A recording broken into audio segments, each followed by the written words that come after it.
There are days that change history, and there are moments that change eternity. For Ibn Arabi, that moment came not in a palace nor a mosque, but in the silence between breaths, when he realized that everything he saw was God looking back at him. He was young then, barely 16, wandering the streets of Seville under a sky burning with stars. The city was alive, merchants shouting, poets reciting, lamps flickering in the dusk. But inside him, there was restlessness. Knowledge filled his mind, yet something deeper called from within. He had studied philosophy, theology, and poetry, but the words had turned to dust in his mouth. He wanted not to speak about God, but to see him. That night, as legend tells, Ibn Arabi left the noise of the city behind. He walked until the lights faded and the sound of the world softened into the pulse of his own heart. There, under the wide Andalusian sky, he closed his eyes, and the veil began to lift. He would later write of that moment. The entire cosmos became a mirror in which I saw the face of the One. It was not a dream nor imagination, but a vision so real that it shattered his sense of separation. The earth, the wind, the stars, his very body, all of it was alive with divine presence. The boundaries between creator and creation dissolved. He saw not many things, but one thing appearing in countless forms. This was the birth of his greatest insight, Wahdat al-Wujud, the unity of being, the idea that nothing truly exists but God, and that all forms are expressions of a single reality. Between the Lord and his servant, he said, there is no barrier, only misunderstanding. When he returned to Seville, everything looked the same, yet nothing was the same. The same sun rose, but now it was God's light. The same people spoke, but now every voice was his. He saw the sacred in the ordinary, the eternal in the fleeting. To most, a beggar was just a man in rags. To Ibn Arabi, he was a mirror of the divine, wearing the face of humility. But such vision was not easy to bear. He tried to speak of it, but his words only stirred confusion. Scholars accused him of heresy. If God is in everything, they said, do you worship the stone, the tree, the man? Ibn Arabi replied softly, I see no stone, no tree, no man, only God manifesting as each. To him, this was not pantheism, it was truth. The world was not God, but nothing in it could exist without him. Just as light reveals a shape without becoming the shape itself, the divine gives being to everything without becoming limited by it. After that night, Ibn Arabi began his lifelong journey, not to preach, but to understand what he had seen.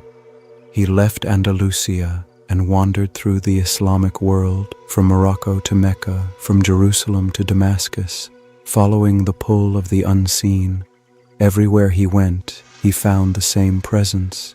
In the desert's silence, in a child's laughter, in the face of a stranger, the beloved was always there. In Mecca, he spent long nights in contemplation, circling the Kaaba, yet his heart turned inward to a deeper pilgrimage, toward the Kaaba of the soul. There he encountered what he called the eternal feminine, symbolized by a Persian woman named Nizam. She was not merely a person but an embodiment of divine wisdom. Her presence awakened in him the realization that love is the true language of God, the bridge between the visible and the unseen. Love, he wrote, is the religion, and the universe is its scripture. To love deeply was, for him, the highest form of worship, because when one loves purely, without possession or expectation, one sees the divine reflecting through the beloved.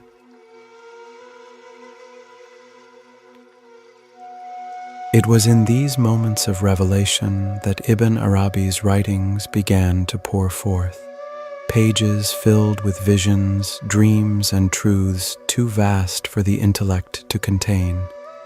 His books, like the Meccan Revelations and The Interpreter of Desires, were not written for scholars, but for seekers, for those willing to drown in the ocean of meaning. Many of his followers later said that from that single night in Seville, Ibn Arabi was never again in the world. He moved through it like a man half here and half beyond, always aware of a presence most could not see. To him, the divine was not above the sky or locked in scripture. It was the life within all things, whispering through creation, "I am here." I was always here. That was the day Ibn Arabi saw God, not as an idea, but as existence itself. The veil of duality had fallen, and the truth was revealed. There is no separation between the seen and the unseen, between the lover and the beloved. There is only the one, wearing infinite masks. From that moment in Seville, Ibn Arabi was no longer merely a scholar. He had become a seer. The world to him was no longer a collection of separate things, but a single breathing unity. Wherever he looked, he found the same light shining through different faces. "My heart," he said, "has become capable of every form." But this awakening came with a price. His words were too vast for the narrow boundaries of theology. The scholars of his time questioned him, some feared him, and others tried to silence him. How could they understand a man who saw the divine in everything, in the sinner as much as in the saint, in the dust as much as in the stars? To Ibn Arabi, it was simple. He said, "There is no existence but God's existence. Everything you see is a shadow of his being." He was not calling people away from God. He was showing them that they had never been apart from him. The distance we feel, he explained, is not real. It is the veil of ignorance that covers the eyes of the heart. In Damascus, where he would spend his final years, Ibn Arabi wrote endlessly, not for fame, but as an act of remembrance. His ink was devotion, his words were prayer. Through his works, especially the Meccan Revelations and the bezels of wisdom, he gave shape to what cannot be described, a map of the unseen. He explained that every being in existence is like a mirror reflecting one facet of God's infinite nature. Some mirrors are clear, others clouded, but all reflect the same light. God, he said, is the outwardly manifest and the inwardly hidden. He is the first and the last. To truly live this truth, Ibn Arabi taught, is to live with compassion, to recognize that every soul you meet is another face of the divine. If you love God, he wrote, love his creation, for it is through them that he reveals himself. The mystic, therefore, does not judge, he understands. He does not divide, he unites, for he knows that to harm another is to harm oneself, and to love another is to return to the source. Yet, in every generation, people misunderstood him. Some accused him of blurring the sacred boundaries between the Creator and creation. Others feared that his vision of unity erased religion itself. But Ibn Arabi never denied the faith. He expanded it. He saw Islam not as one path among many, but as the universal submission of all things to the divine will. The stone that rests, the tree that grows, the river that flows, all are Muslims in their surrender. His message was not a challenge to faith, but a call to its essence, to love, awareness, and unity.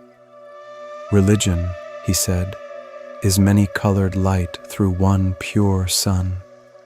In that single image, he revealed the secret of peace, that the diversity of belief is not a barrier, but the beauty of divine creativity.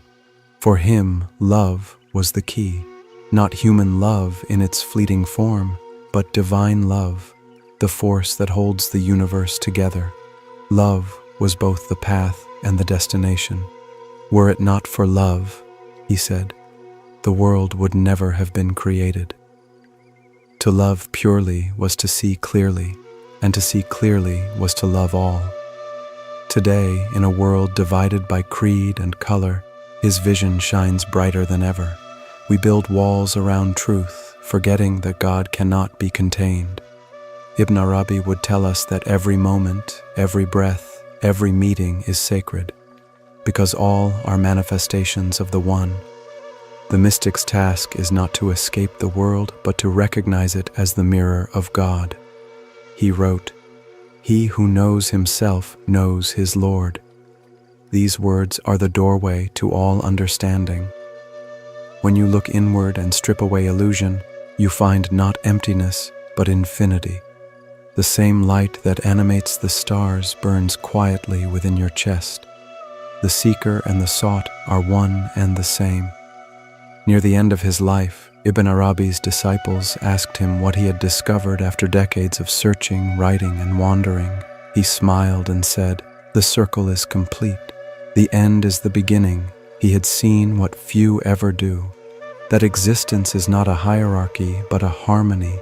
God is not somewhere else. He is here, now, wearing every mask, speaking through every soul. When he died in 1240, they buried him in Damascus, but those who loved him said he was never gone. His presence lingers wherever hearts awaken to unity. His words whisper in the silence between breaths, reminding us that we are not separate drops in an ocean. We are the ocean pretending to be a drop. That is what happened the day Ibn Arabi saw God in all creation. It was not a miracle reserved for saints.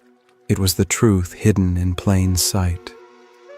The truth that everything, from the smallest atom to the vastest galaxy, is God witnessing himself through countless reflections.